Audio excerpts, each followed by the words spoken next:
Hello, Joe here from Infiniti of Tacoma. Today I'm going to tell you about this awesome 2020 Infiniti QX50 that we have for sale. This one is very nicely equipped with features.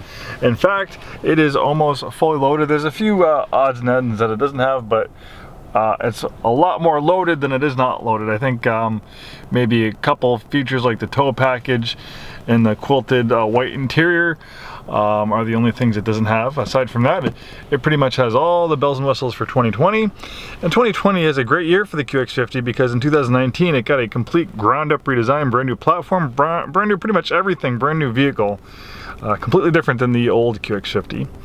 Then in 2020, what this one is, they upgraded the infotainment system so you have a crisper display on both the top screen and the bottom screen, and you had the addition of AppleCarPlay and Andriod Auto. I know a lot of people were clamoring for quite a while for Infiniti to start adding that to their products. And then 2020, they listened and they did. This one we took it on trade for a brand new Infiniti. There's some really awesome owner loyalty deals, so current Infiniti owners have a lot of good incentives right now to trade in their current Infinitis for brand new ones. So we've taken in quite a bit of 2019 and 2020 QX50s over the last month or two. So we have a great selection. And this is probably one of the nicest ones we have in stock. On the pre-owned side being close to loaded. And this one only has 13,075 miles on it. We also have the original build sheet on it. Of course, you can print out a copy or email you one. So this is a Century all-wheel drive. The Century is one of the range topping trim levels, so there's not too many options on it because it's already pretty, loaded out with options. But the few options it does have is the climate package, $1,050 for that, giving you climate controlled front seats. So the front seats are heated and air conditioned. Rear passenger sunshades, nice for those small kids. And tri-zone automatic climate control.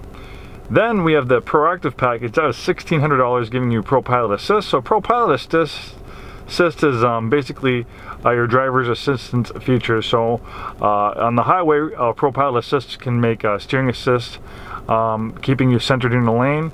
So it's not self-driving, you have to pay attention, but it can follow gentle bends in the highway, reducing driver fatigue. So that's a really great system. Then you get the cruise control with full speed, so the adaptive cruise control will go all the way to a complete stop.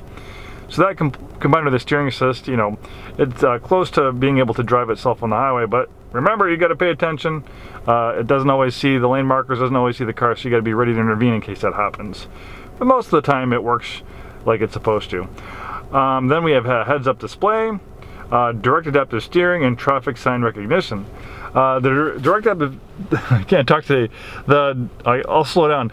The direct adaptive steering is a really cool system. We first saw this arrive in the 2014 Q50, so it's not a brand new system. It's been, used for a little bit, and still to this day, the only car products you can get it on is Infiniti's. It's pioneering technology. Infiniti has always been big in technology, and there's a lot of actually pioneering technology in this QX50, like the variable compression engine, which I'll talk to you about shortly. So the way direct adaptive steering works is no mechanical connection to the front wheels. It's all handled by electric motors and computers. The reason why you'd want to do that is eventually when you go to autonomous driving, having computer controlled steering is going to work a lot better.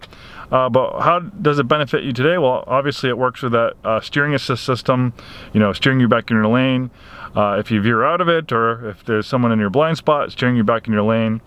It also allows you to take a lot of control over the feel of the steering. You can program the steering almost like you're programming like a video game controller. So you can control the weight of the steering. You can kind of make it a heavier, sportier steering ratio like a sports car, or you can put it in standard mode and it's a little bit lighter like a luxury car. Also, it can filter unwanted feedback. For instance, if you're getting blown around by crosswinds on the highway, it can cancel those out. Also, like if you hit a pothole or a rut in the road that would sometimes jerk the wheel, that will get filtered out as well. But there is a mechanical steering rack that will kick in, so if there's a catastrophic loss of power, the mechanical steering rack will automatically kick in so you can safely steer the vehicle to a stop. Really cool system, and it's a lot of fun to play with. I personally prefer the Sport Mode and Dynamic Plus. It's a sharper, faster steering ratio like a sports car. So we went over those things. So let's go over a few more things in this car. There's a lot to go over. This one has a nice leather interior. Leather's not standard. Leatherette is you'll find in the lower trim levels. A nice set of 20-inch wheels really gives this thing a nice, beautiful look. And it is a nice looking vehicle. When you're dealing with compact crossovers, they're kind of like eggs or jelly beans on wheels. So sometimes dealing with these shapes, it's hard to make them look as good as like a coupe or sedan. But the Infiniti designers are definitely up to task. We have some really good designers that work for us. And it looks a lot like on the front, especially our beautiful Q60 coupe. But notice the flowing lines, like the clamshell design of the hood. How the lines of the hood go into the body lines all the way to the back of the vehicle. Really is a stunning looking automobile. The QX50 is standard with front wheel drive. Intelligent all-wheel drive is optional. This has the optional intelligent all-wheel drive. The second row seats are pretty good too. They slide back and forth. They recline. I'm 6'2". I'm very comfortable back here for a compact vehicle. Nice big panoramic roof. It opens. You have a sunshade that closes to dim things down. And then, as we mentioned before, we have the integrated sunshades. Nice for those youngsters. And rear climate control.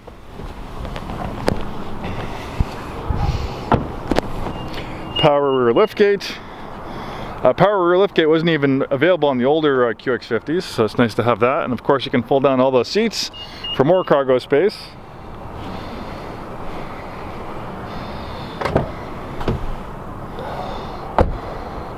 Really nice color combination.